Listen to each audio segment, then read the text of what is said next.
Alrighty, here's just a quick video I decided to make because of the question that Nerdcopter posed.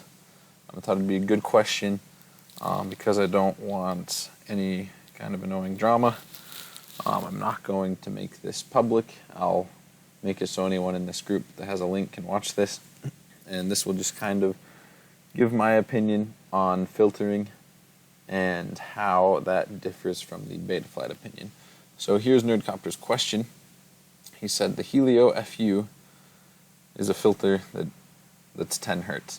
It basically attenuates all noise and just use gyro 0 to 9 hertz, which is true axis movement. So why is setting a low-pass filter, to example, for 50 hertz considered too low and causing too much delay? Now, here is a perfect example. So the Helio FU filter, it starts at 10 hertz.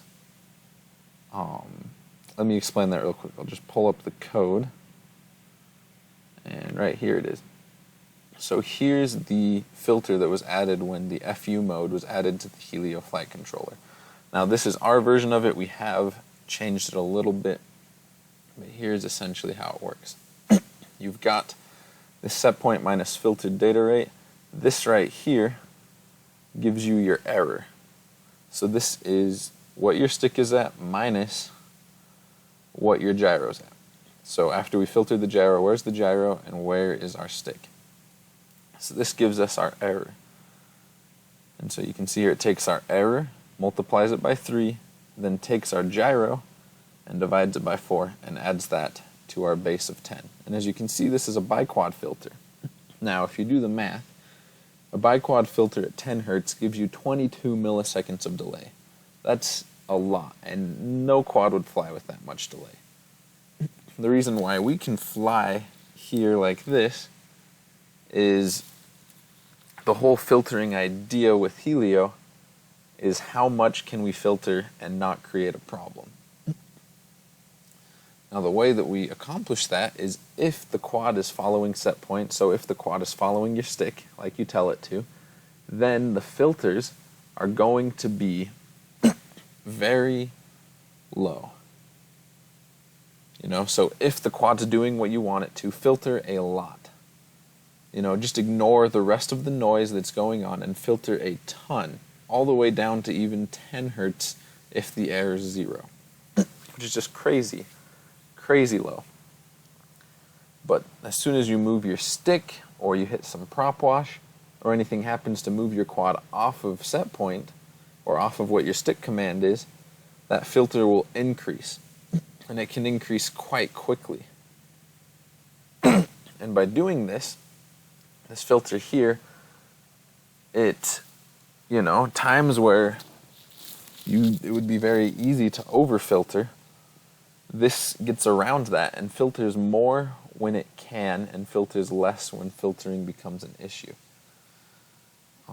So if we compare that to the Betaflight method of filtering, they sum it up right here really well, is that reducing filtering increases the performance in Betaflight, which for the most part is true.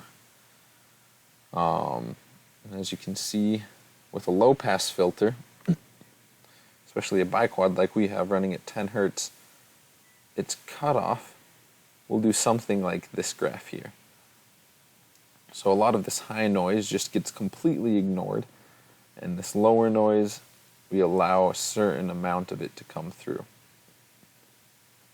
Now, like I said, to contrast that, Betaflight just tries to run as little filtering as possible to reduce all delay on their filters and to get good performance. Instead, what we do is the times where overfiltering would become an issue, our dynamic filters understand that and they increase the cutoff, thus decreasing the delay on the filter.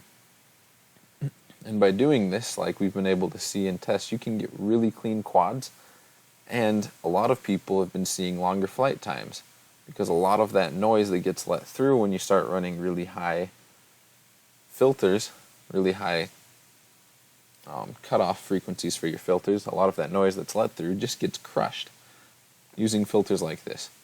Our Kalman filter uses similar logic inside of it, and just doing this is able to really crush noise when you're following set point. So when your quad's acting as it should, it's able to crush noise, and once the quad gets knocked off set point, either because you ran into prop wash or you just banged the stick, it just decreases that filtering and allows you to still fly. Now, if this filter wasn't dynamic but it was static, this thing would not fly. You would have no chance of even getting this thing in the air. But something that I've been noticing lately, just talking about over-filtering, is when I've been turning off my dynamic notch filter, I've actually been getting better flight performance. And part of that, I think, is just having the dynamic notch and such aggressive low-pass filters running at the same time. It just over-filters and you're not quite getting as good of performance as you could be.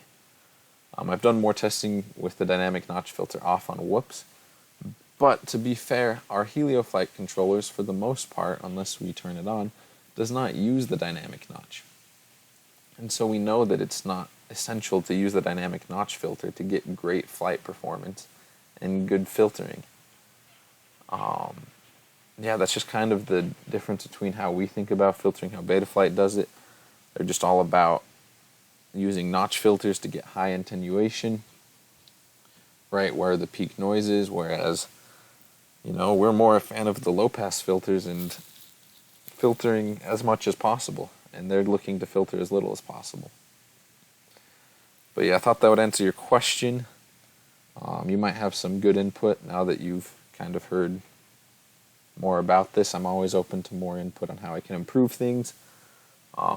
Like, for example, if I'm adding too many new features that aren't worthwhile, let me know, and I can look at reducing some of these new features. Like, I'm not sure I'm a huge fan of SPA. I do like it on yaw, but on pitch and roll, I'm not sure that that's really useful. Anyways, have a good one, guys.